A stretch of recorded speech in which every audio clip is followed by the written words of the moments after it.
Olá pessoal, sejam todos bem-vindos à segunda aula do nosso resumão de informática destinado ao concurso da Polícia Penal de Minas Gerais. Eu sou o professor Bruno, faço parte do Papirando Informática e vou acompanhá-los durante esta aula.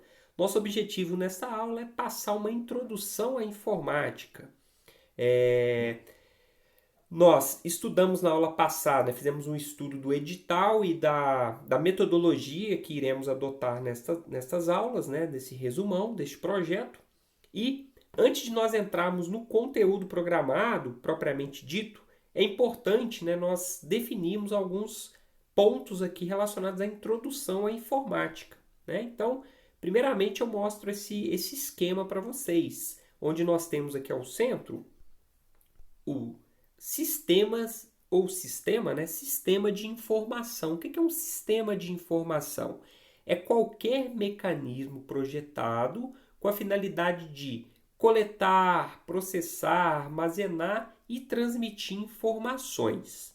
Então, qualquer mecanismo que eu tenha essas características, né, com a finalidade, coleta uma informação, realiza um processamento, armazena em algum local e transmito essas informações, eu posso caracterizar como um sistema de informação. Para que isso aconteça, eu necessito de alguns recursos específicos. Por exemplo, o recurso de redes de computadores. O que é a rede? É uma infraestrutura física e lógica que permite a comunicação entre computadores. Eu tenho recursos de hardware, que é a parte física, né?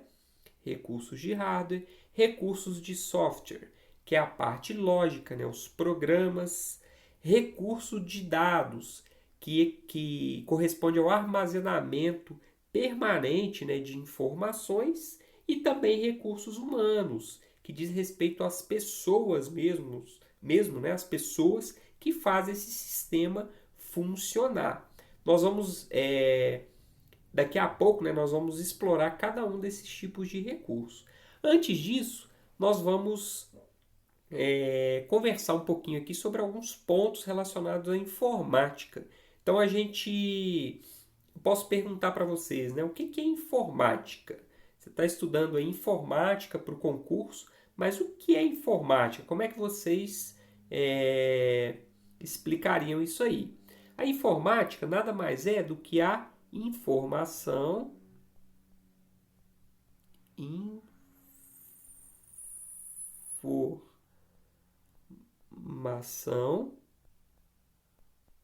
automática.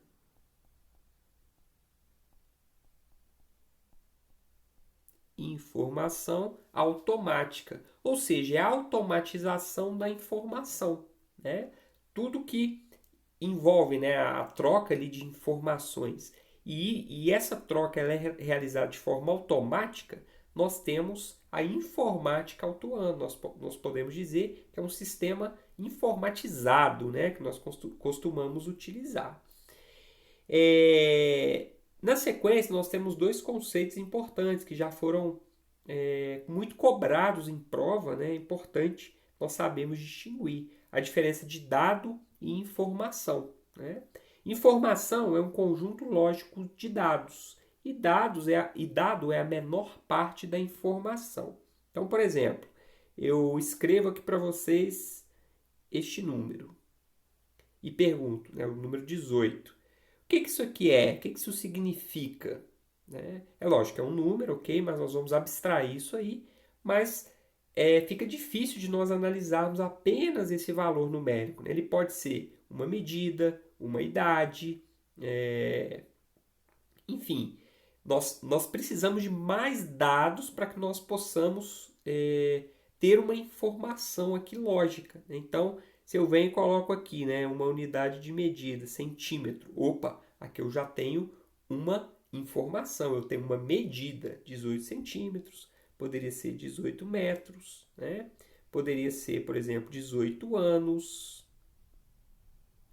poderia ser 18 reais, uma unidade monetária. Então, sim, agora tem sentido, né? Tem uma lógica. Então, dado é a menor parte da informação e informação é um conjunto lógico de dados.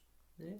Com isso, nós temos também, né, um tópico importante que é o processamento de dados, né? O que é o processamento de dados? Nós temos aqui a tríade que nós chamamos do processamento de dados. Eu tenho uma entrada, há um processamento e eu tenho uma saída. Nessa entrada, eu tenho os dados. Esses dados são processados. E aqui na saída eu tenho a informação.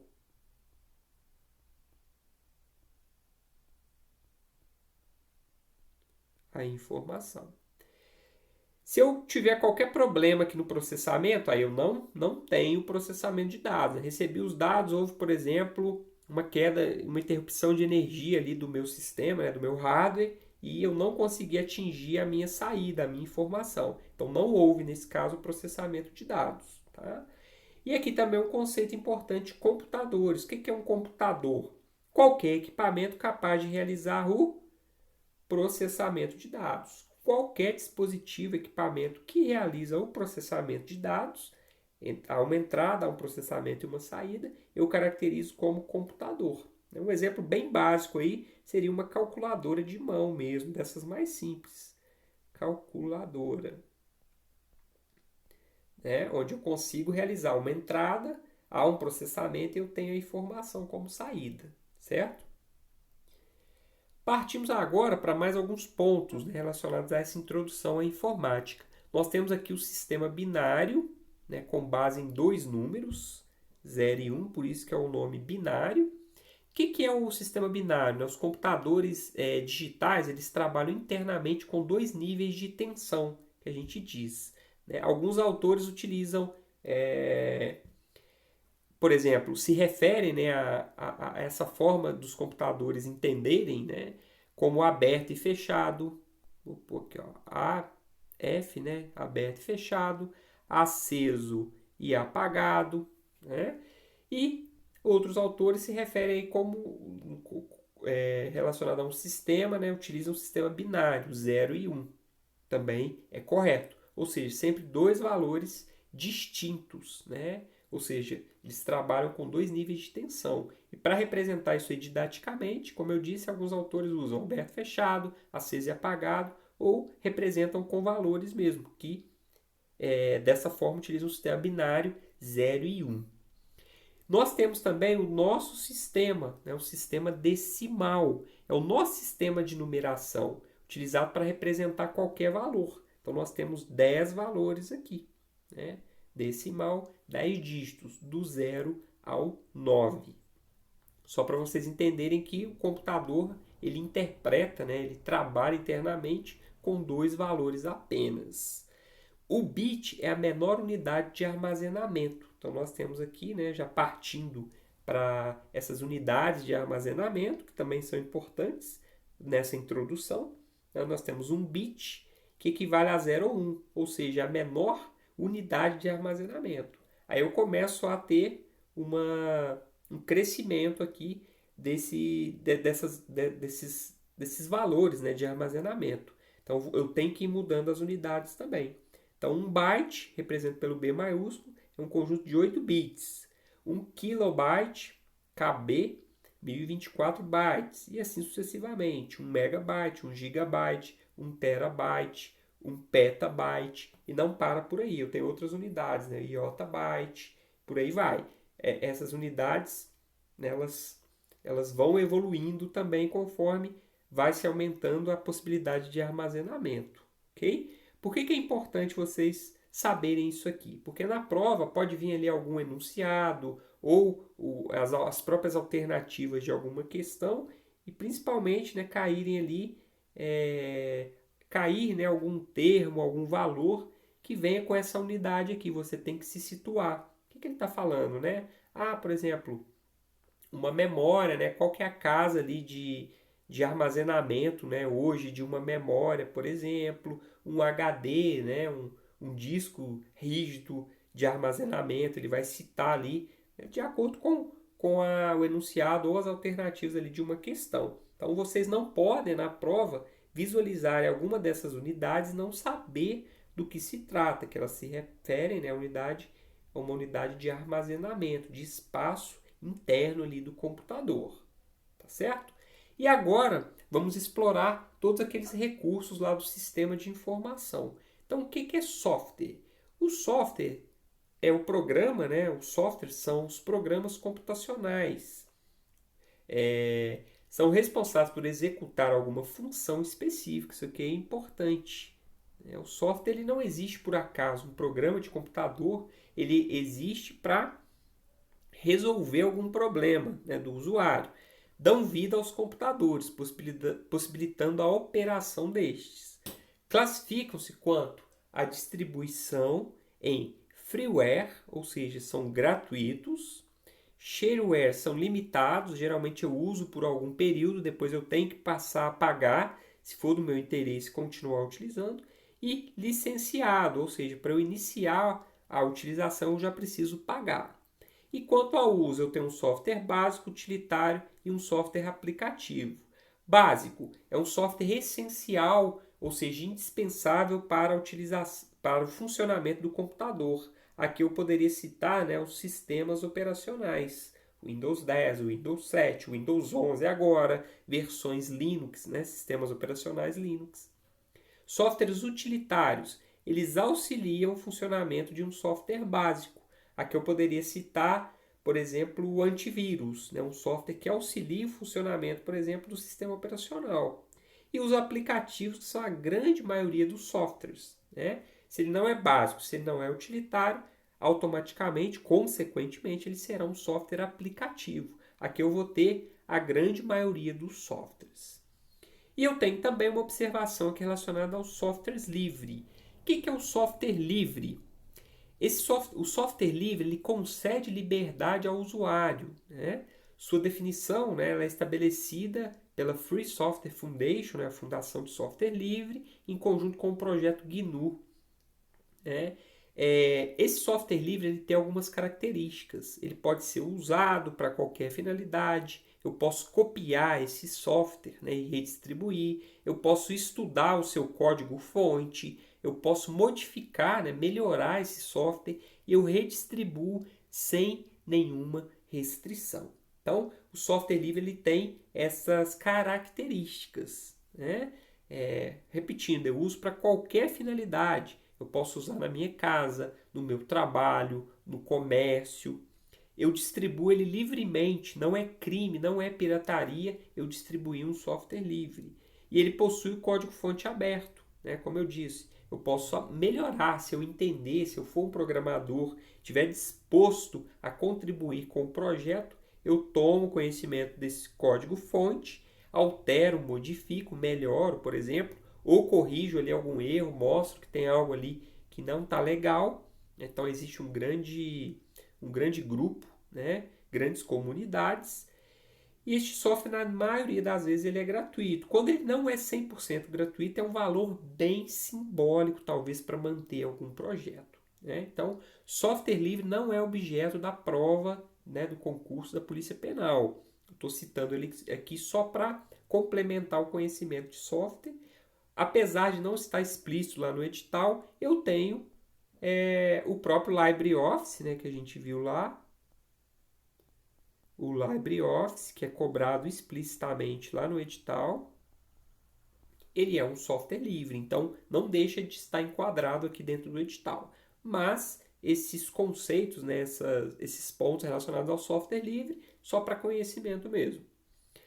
Hardware, o que é o hardware? São os componentes físicos do computador. Tudo que pode se ver e ou tocar é definido como hardware. O hardware tem uma divisão importante aqui também, entre componente e periférico.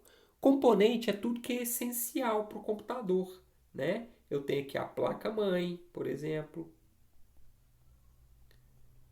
Placa-mãe, né, que é um componente indispensável para o funcionamento de um computador. O processador, a memória RAM. Nós temos aqui o processador, memória RAM, placa-mãe, o próprio disco rígido. Então, são componentes do computador. Né? Ou seja, se eu retirar um deles, o computador ele não vai ligar. Né? Eu vou ter um problema lá e eu não consigo operar o meu computador. Do outro lado, eu tenho os periféricos. Periféricos são acessórios. Né? Então, é algo que realmente não é indispensável para o funcionamento do computador. Aqui dentro de periféricos, eu tenho uma classificação, né? Ele pode ser um periférico de entrada ou de saída, né? Ou input e output do inglês. Então, o periférico ele vai ser classificado. Periféricos que eu tenho, né? Eu tenho teclados, mouse, scanner, leitor de código de barra, webcam, joystick, né? Para jogos, o próprio monitor, uma caixinha de som são considerados periféricos também. Ou seja, se eu retirar, né, por exemplo, ligo o computador, se eu retirar o mouse e o teclado, ou né, os dois, ou um dos dois, o computador não deixa de funcionar por esse fato. Detalhe, né? Eu tirei o mouse e o teclado, ficou difícil ali, eu não consigo operar aquele computador. Mas vamos imaginar que eu tenha uma tela, né? Um monitor touchscreen, por exemplo. Aí eu consigo operar, tá vendo? Então vai depender muito da situação.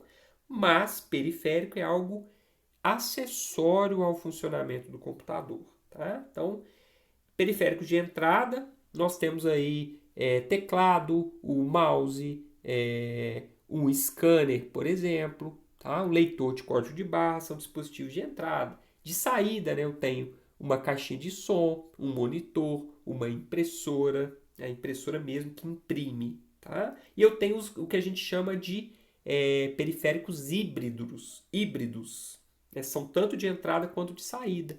Por exemplo, eu tenho um monitor touchscreen, como eu disse agora há pouco. Né? Eu tenho a saída, né? Eu estou vendo ali as informações e eu posso entrar com dados ali também, interagir ali com o sistema, né? de informação. Então, nesse caso, eu tenho um periférico híbrido. Ele é tanto de entrada quanto de saída. Tá? Ou de entrada e saída. Tem também uma impressora multifuncional, né? Já vi várias questõezinhas de prova há um tempo atrás e as bancas estavam cobrando, né? Hardware, quer dizer, as bancas que cobravam especificamente o assunto, né? O tema hardware, colocava aí, vi questões, né? Envolvendo impressoras multifuncionais para pegar o candidato, né? Ele tinha uma tendência a ser de saída pelo fato da impressão mesmo, né? Mas como ele era uma multifuncional, tinha o componente, né? Tinha o recurso, melhor dizendo, de scanner, ele passava a ser de entrada e saída, ou seja, entrada e saída, tá? O edital ele não foca na parte de hardware, né? O edital da Selecom, como a gente estudou na aula passada, mas só para contextualizá-los, como eu disse, essa aula é uma aula de introdução à informática como um todo, só para vocês terem um pouquinho mais de bagagem, né, para estudar a informática. Redes de computadores são computadores interligados com o objetivo de compartilhar algum tipo de serviço, um documento, um programa, um periférico, entre outros. As redes podem ser construídas utilizando cabo ou não. Quando utilizamos cabos para essas conexões, né, dos computadores, temos uma rede cabeada. Quando não utilizamos cabos, temos uma rede sem fio, também chamada Wi-Fi ou wireless. Então aqui é só o conceito de rede de computadores. São computadores interligados com algum objetivo de compartilhamento. Vamos estudar um pouquinho mais, né, aprofundado, redes de computadores dentro do tópico do edital internet e intranet. Banco de dados. Banco de dados é uma coleção organizada de informações estruturadas armazenadas eletronicamente em um sistema de computador. Um banco de dados é geralmente controlado por um sistema de gerenciamento de banco de dados, um SGBD. É um software, né? Um software, né? Um sistema que gerencia esse banco de dados. Tá? Então, só vocês imaginarem. Hoje, né, a gente tem uma conta de e-mail, por exemplo. Esses e-mails ficam armazenados em um servidor, ou seja, as informações ficam lá. Quando eu acesso, é exibido para mim em tempo real ali a situação, né? Se chegou um e-mail, por exemplo, se uma informação anexa, ela está salva lá nos servidores. Outro exemplo, se eu acessar, por exemplo, um e-commerce, preciso realizar uma compra ali online, virtual, vou utilizar aí algum dos sites, né, que me oferece esse serviço. Eu realizo um cadastro ali um cartão de crédito, por exemplo, né, um meio de pagamento, acompanho, né, a partir do momento que eu executo, que eu faço a compra, eu acompanho ali a entrega, né? Se já saiu para entrega, se ele já foi enviado ali para o meu endereço, onde que ele está, né? Faço um rastreamento. Onde ficam essas informações armazenadas? Em bases de dados ou bancos de dados, né? E o último exemplo é o próprio concurso. Quando a gente vai realizar a inscrição para o concurso, a gente entra no site da banca, geralmente, faz um cadastro prévio, né? Um e-mail, uma senha, um CPF senha. A partir daí a gente acompanha, abriu ali o período de inscrição, a gente executa a inscrição, né? Realiza a inscrição, realiza o pagamento da taxa, depois você começa a acompanhar também se a inscrição foi homologada, né? Foi validada. Quando sai a distribuição de local de prova, você entra no site de novo. Então, essas informações que vão sendo atualizadas, nesse exemplo, elas estão salvas em uma base de dados. Né? Imagina que a gente entra lá e trocou lá seu nome com o seu endereço. Olha só como é que seria um transtorno muito grande. Né? Então, como que se organiza isso tudo? Através de bancos de dados, né? Bases de dados. E por último, aqui nós temos os recursos humanos, né, que é composto por pessoas. Nós temos os usuários finais, que acessam aí os diversos serviços, os softwares, né, os serviços, tudo que é oferecido aí dentro da informática. Né, nós, os usuários finais, é que utilizam tudo isso. E nós temos, do outro lado, os especialistas em TI, que são analistas, técnicos, que dão suporte e fazem, né, criam programas, por exemplo, softwares, criam páginas, criam serviços, mantêm toda a infraestrutura de rede, né, das grandes empresas, até localmente, né, você imagina aí na sua cidade as empresas que oferecem o serviço, né, os provedores de acesso à internet. Né, a gente contrata esse serviço e tem uma equipe ali por trás de especialistas, né, que fazem tudo funcionar. Então, só para a gente deixar claro que, apesar de ser tecnologia, ser informática, nós temos, né, um recurso humano por trás também. Ok? Então, esta aula, ela tinha como objetivo, espero que eu tenha atingido esse objetivo, de mostrar alguns pontos introdutórios da informática, né, da informática básica, só para nós nos situarmos, quando nós vemos alguma questão, resolvermos, a gente saber, pelo menos, identificar, né, qual recurso da informática essa questão está explorando. Né? É importante, quanto mais clareza nós tivermos destes pontos, mais fácil fica a resolução dessas questões, ok? Então, na próxima aula nós entraremos no edital da Selecom propriamente dito, né? Iniciaremos com a aula de internet e intranet. Então, até a próxima e bons estudos!